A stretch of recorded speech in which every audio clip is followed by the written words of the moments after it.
To je Bestov VIP intervju. Dobar dan na Bestu, v tvojem Bestu po dnevu. Ja, nisva več sama. V najni družbi je čudovita, lepa, lepo dišeča Jayla. Živijo. Živijo. Kako si? Dobro, sama ti? Odlično, zdaj, ko te vidim še boljš. Drago mi je. Veš, kaj me zanima, preden nadaljujeva, pa preden se lotva resnih tem, kako se je zate danes začel četrtek? Kako je započeo? Da. Pa iskreno bilo je ok dok je bilo ono malo sunca, ali onda je krenula katastrofa. Evo i vama sam ovdje kasnila, pa ja sam jednih dobrih sat vremena sam kasnila, jel da? Pa da. Tolika je gužva kroz cijelu Ljubljanu i svašta nešto, tako da, ali overall uvijek je lijepo biti u Ljubljani i radujem se večerašnjem nastupu, tako da sve će to da prođe tokom dana. Ponovno pri nas v Sloveniji, a si ok raziskovala našo lepo državo? A si šla kaj, tako, a si šla kaj naokoli? Nisam imala priliku, za sada sam tu onako domaća u Ljubljani, ali ništa drugo ne znam, iskreno nemam toliko vremena da istražujem. Bila sam u Bohinju, moram da priznam, i to mi je jedno od najljepših mjesta za odmor, bila sam 2 puta, jer sam to onako slučajno došla do toga i prvi put mi je toliko bilo lijepo da sam onda jedva čekala da idem opet, jer je tako mirno i lijepo. Zen. Zen. Kaj pa slovenske jedi? A si mogoče probala, poskusila matevža in zelje ali pa kremšnito mogoče? Mislim da nisam, ali moje najdraže slavenačko jelo su štrukli. Štrukli? Kakšni štrukli? Omiljeni sa sirom, znači slani, a nakon tog sa sirom idemo na bijela čokolada vanilija. Ta je the best. Zanima me, če imaš kakšen guilty pleasure komad. Se pravi, tisto pesem, ki noben ne pričakuje, da jo Jayla Ramović posluša, ampak jo posluša. Ima ih baš puno. A res? Iskreno, onako, s obzirom na to šta ja snimam, ovo sve ostalo bi bilo guilty pleasure, ako se to tako može nazvati. Jako volim da slušam sve i mi kada se vozimo, bend i ja, onako kad krenemo da vadimo, što mi kažemo, iz naftalina muziku, svašta nas nešto iznenadi, ali hajde sad ovako, jako često volim da pustim pjesmu Volim te, ne krijem to, Nadica Ademov i Zvonko, to onako baš nekarakteristično za ono što ja inače izvodim, ali prelipa pjesma. Katera tvoja pesem je po tvojem tista, ki bi si zaslužila več pozornosti? Možda Sparta.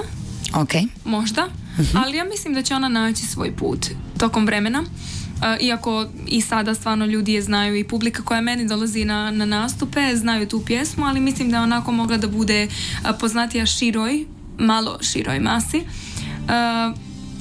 Da li bih to možda isto rekla za Potraži me? Potraži me je moja druga pjesma ikada, prije i Ruina, Ruina je prva pjesma nakon pobjede u Zvijezdama Granda, a Potraži me je druga ikada pjesma koja je nekako, ja mislim, ostala zarobljena u tom periodu jer sam bila jako mala i nisu ljudi mogli tada da dožive, a sada jako često izvodim i jako je vole. Tu pjesmu nakon mene snimio u svojoj obradi Adi Šoše i onda se zavrtila i u toj muškoj izvedbi, tako da ona ima neki svoj put, ali imam osjećaj da može da bude još veća. Glede na to, da so tvoji komadi zelo čustveni, a si ti bolj racionalna ali bolj čustvena oseba? Zavisi kako za šta.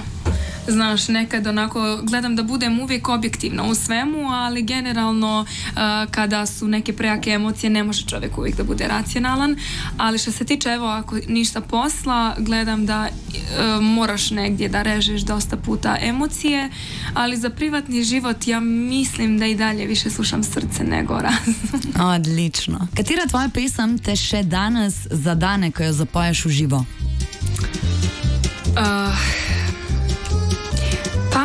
Hajde da izvojimo Bol. Bol. To je nekako pjesma sa možda najvećom emocijom.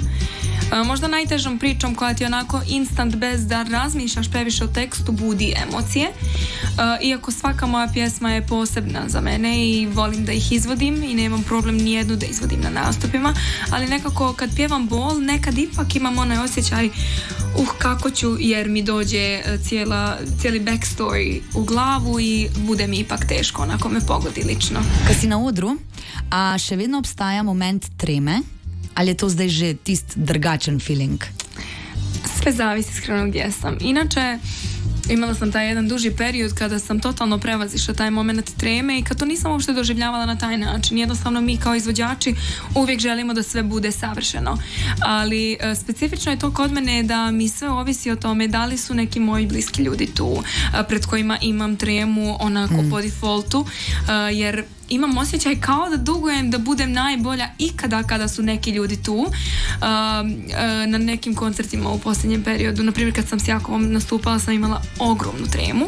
Uopšte pritom nije to ni djelovalo tako, niti sam ja sad kao ja imam tremu, nego samo neki vid odgovornosti da sve prođe kao kad se s nekim dogovoriš, znaš.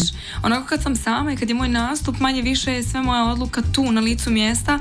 Ovako kad imaš nešto pripremljeno, onda je odgovornost uvijek tu. Kaj je najbolj nenavadna stvar, ki si jo prejela od svojih fanov? Pa svašta sam nešto dobijala, ali onako neki najzanimljiviji poklon koji dan danas koristim, a dobila sam ga onako su bacili na binu, su čarape sa mojim likom i likom mog psa, kao jedno do drugog.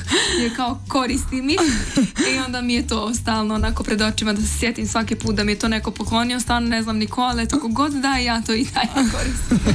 Najlepša hvala, ker si prišla. Hvala vama puno na pozivu, uvijek je zadovoljstvo. Hvala, z največjim veseljem. Pridi kadarkoli. Vedno smo te veseli.